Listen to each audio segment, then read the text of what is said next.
Magandang umaga po sa inyong lahat, mga kaibigan at mga kapatid. Ako po ay nandito po ngayon sa Lod, City of Lod ng Israel. Ngayon po ay araw ng Lunes, dito po sa Israel. Ako po ay nagpunta rito upang tignan kung ano man ang meron dito. At napagtanto ko na ito pala ay lugar ng mga Jews, ng mga Arabs, Muslim, mixed population, ano. So, nung akin ni-research po ito ay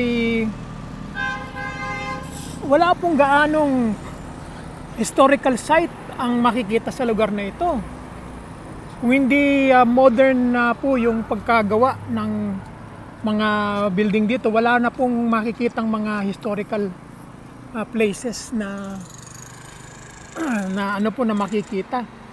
Hindi po katulad ng mga ibang lugar sa mga lugar na pupuntahan natin, ay dito po ay madalang na lamang na makikita ang mga ruins na binanggit.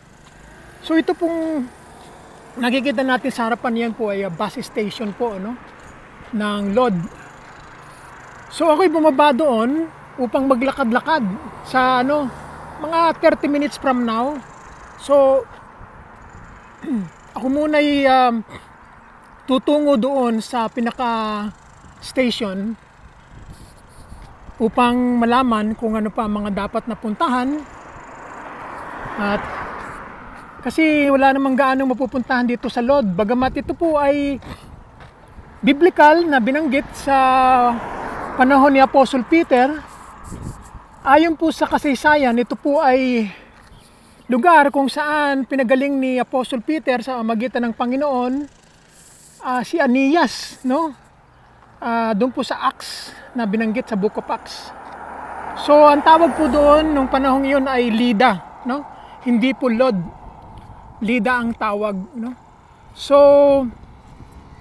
narito po ang ilan sa mga palibot na makikita natin.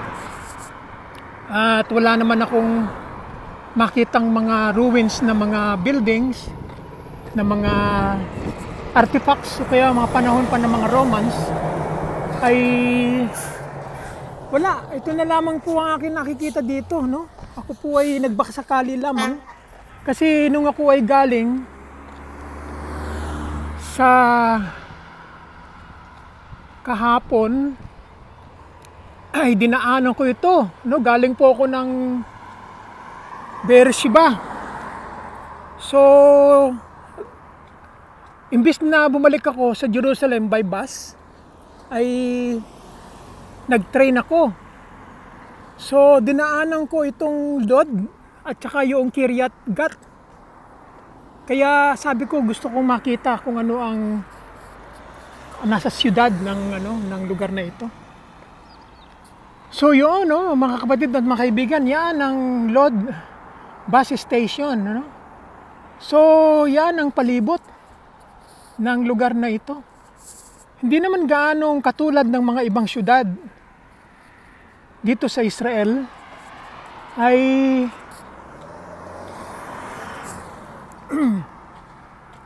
hindi siya naman gaanong historical, Bagamat may mga binanggit, ay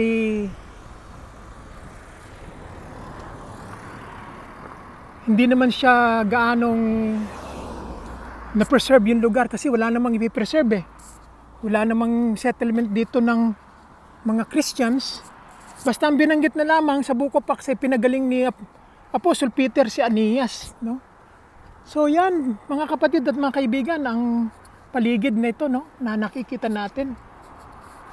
So gumawa lamang ako ng isang video dito upang huwag nating ma-miss yung mga ganitong mga pagkakataon, At least ito na pong bus station, ito po ang aking pinakasentro. Kasi hindi ako pwedeng lumayo sa bus station para madaling bumalik sa Jerusalem. Hindi na ako maghahanap ng lugar kung saan babalik, Kasi dito ako nang galing kanina Yan, naglakad lang ako, tagal, mga half an hour. So yan po ang palibot ng lugar na ito, ng Lod. Sa panahon ni Apostle Peter, ito ay Lida kung tawagin.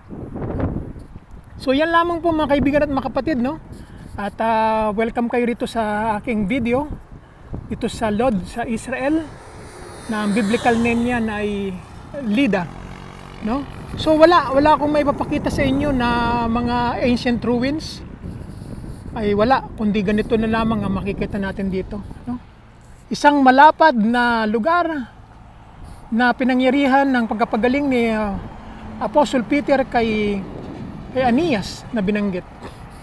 So mga kapatid, paalam sa inyo, sa lahat ng ating mga taga-subaybay, at nawa ay pagpalain tayong lahat ng Panginoon sa ating buhay saan man tayo naroroon. So mga kapatid, bago ko magpaalam sa lugar na ito, ay bibigyan ko muna ng pahaplit ang ating lugar na ito. So narito mga kaibigan ng mga kapatid, welcome kayo dito sa Lod, no? At Israel, biblical name nito sa panahon ni Apostle Peter ay Lida. So narito tayo sa Lida ngayon o Lod, na napakaganda ng oras ngayon, no? Araw ng Lunes, at pinagkalooban tayo ng Panginoon na makarating sa lugar na ito. So hindi ito po katulad dito ng mga lugar na napuntahan ko ng mga naunang mga isang linggo na nakakalipas. Ay modern city na po ang lugar na ito. So yan lamang po mga kapatid, no, mga kaibigan, ang aking mapapakita sa lahat, at magpagpapala ng Panginoon ang sumaating lahat, at nawa ay pagpalain kayo ng Panginoon saan man kayo naroroon. So ako'y magpapaalam na, at muling pagkikita natin sa mga videos natin ay ako'y gagawa muli para may bahagi sa lahat. So isang pahapyaw na may pakita ang lugar, at tayo ay magtatapos na sa ating documentation, at pagpalain tayo ng Panginoon saan man tayo naroroon. God bless you for now and have a great day everyone.